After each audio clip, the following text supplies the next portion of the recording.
Supplement palace family.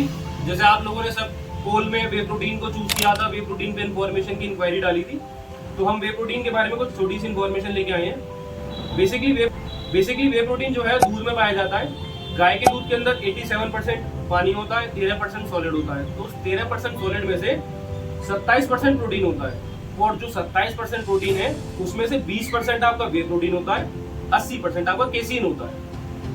इसीलिए वे protein की cost जो है वो ज्यादा निकल के आती है। वे प्रोटीन अपने आप में पूरा एक कंप्लीट प्रोटीन होता है, उसमें ऑलरेडी EAAs BCAAs होते हैं, तो उसके साथ में आपको BCAA और EAA अलग से लेने की कोई जरूरत होती नहीं है। और वे प्रोटीन बहुत इजीली डाइजेस्टिव होता है और इजीली मिक्स हो जाता है as compare to other vegan protein. अलग आप प्लांट प्रोटीन लेते हैं, पी प्रोटीन लेते हैं, सोया प्रोटीन लेते हैं, राइस प्रोटीन लेते हैं, इन सबसे अच्छा वे प्रोटीन होता है जो पहले से ही डाइजेस्ट हो जाता है और इजीली मिक्स हो जाता है। इसका मतलब मैं ये नहीं कह रहा कि जो लोग वीगन है वो लोग वे प्रोटीन लें या वे प्रोटीन अच्छा है और वो प्रोटीन बेकार है। वो इजीली डाइजेस्ट और इजीली मिक्स हो जाता है, अलग से आपको कोई चीज लेने की जरूरत नहीं है। BCAA और EAA लेने की जरूरत नहीं है आपको। अगर आपका दिन का प्रोटीन इंटेक कंप्लीट हो रहा है तो BCAA EAA ऑलरेडी पूरे हो जाएंगे।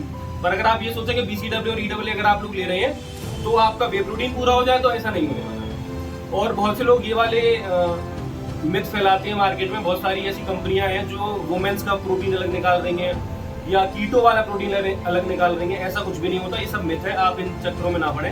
कीटो वे प्रोटीन अलग नहीं होता और वुमेन्स का प्रोटीन कोई अलग नहीं होता, सारे वे प्रोटीन एक से होते हैं। बल्कि आजकल आप देखें वे प्रोटीन तो इतना एसेंशियल हो गया कि वो जो बेबी आइटम्स होते हैं उसमें भी पाया जाता है।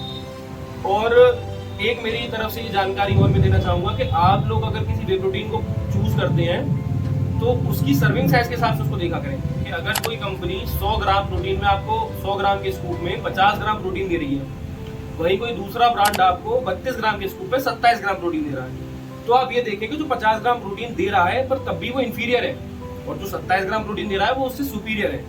तो आप इस चीज को देख के अपना प्रोटीन चूज किया करें कि उसमें प्रोटीन क्वांटिटी कितनी ज्यादा निकल रही है, यानी मनी वैल्यू आपको कितना मिल रहा है उसके बदले। और एक ये कि प्रोटीन के टाइमिंग के लेके लोगों को बहुत क्वेरीज रहती है कि प्रोटीन उनको कब लेना चाहिए। अगर आपका डेली डाइट और डेली मील में प्रोटीन पूरा हो रहा है तो ऐसा मिसकंसेप्शन अपने दिमाग में ना रखें कि आपको एक्सरसाइज के तुरंत बाद प्रोटीन देना है, कि आपको अभी एक्सरसाइज करके आए तुरंत के तुरंत आप प्रोटीन पिए। आप 15 मिनट, 20 मिनट, आधा घंटा, 1 घंटा, 2 घंटे बाद भी प्रोटीन पी सकते हैं, ऐसा कोई दिक्कत वाली बात नहीं है। बस ये होना चाहिए कि आपका एक्सरसाइज से पहले भी आपका मील जो है वो अच्छे रहे हों, पूरी प्रॉपर मील्स में आपको प्रोटीन मिल रहा हो। और मान के चलें अगर आपका बॉडी वेट 80 किलो का है तो आप मसल बिल्डिंग के लिए अपने बॉडी वेट का 1.5 गुना मतलब 1.5 ग्राम के हिसाब से आप प्रोटीन लें। तो अगर आपकी मील्स में उतना प्रोटीन आ रहा है, आप कोशिश करें कि आपकी हर मील में 27 से 30 ग्राम के बीच प्रोटीन आए, तो आप प्रोटीन इंटेक अपना पूरा कर रहे हैं। और अलग से आपको फैट लेने की, जैसे बहुत से लोग कहते हैं कि आप प्रोटीन के साथ में फैट रखें या कुछ कार्बोहाइड्रेट रखें, ऐसा कुछ मिथ है, सब ये ऐसा कुछ भी नहीं है। प्रोटीन अपना काम अलग करता है, प्रोटीन ऑलरेडी कंप्लीट है, उसको किसी फैट की जरूरत नहीं है। तो प्रोटीन के साथ कार्ब लेना मिथ है, प्रोटीन के साथ आप फैट ले रहे हैं उसको स्लो डाइजेशन करने के लिए कि आपकी बॉडी में आराम आराम से प्रोटीन चाहिए, सब मिथ है, आप इन चक्करों में ना पड़े। प्रोटीन अपने आप में कंप्लीट होता है।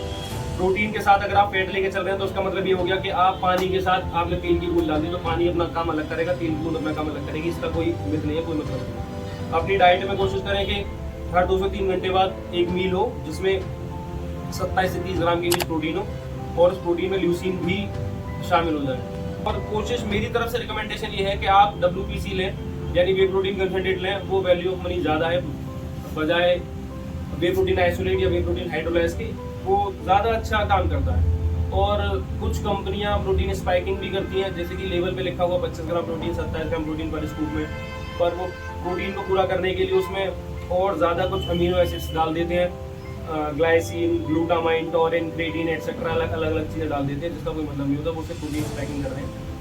तो आप कोशिश ये करा करें कि अपना प्रोटीन देख के सोच समझ के लें। और अगर आप इससे रिलेटेड और कोई इन्फॉर्मेशन चाहते हैं, कौन सा प्रोटीन लेना चाहिए, कौन सा प्रोटीन बजट फ्रेंडली है, अगर कोई प्रोटीन बजट फ्रेंडली है तो वो इतना सस्ता क्यों है, भले ही वो सर्टिफाइड है, तो उसके बारे में अगर आप कोई वीडियो चाहते हैं तो आप हमारे चैनल को सब्सक्राइब करें, फॉलो करें, हमें इंस्टाग्राम पे DM करें। अगर आपकी कोई क्वेरी है तो हम आपको कोशिश करेंगे अपने हिसाब से अच्छी वीडियो आपको प्रोवाइड कर पाएँ और आपकी समझ जाए।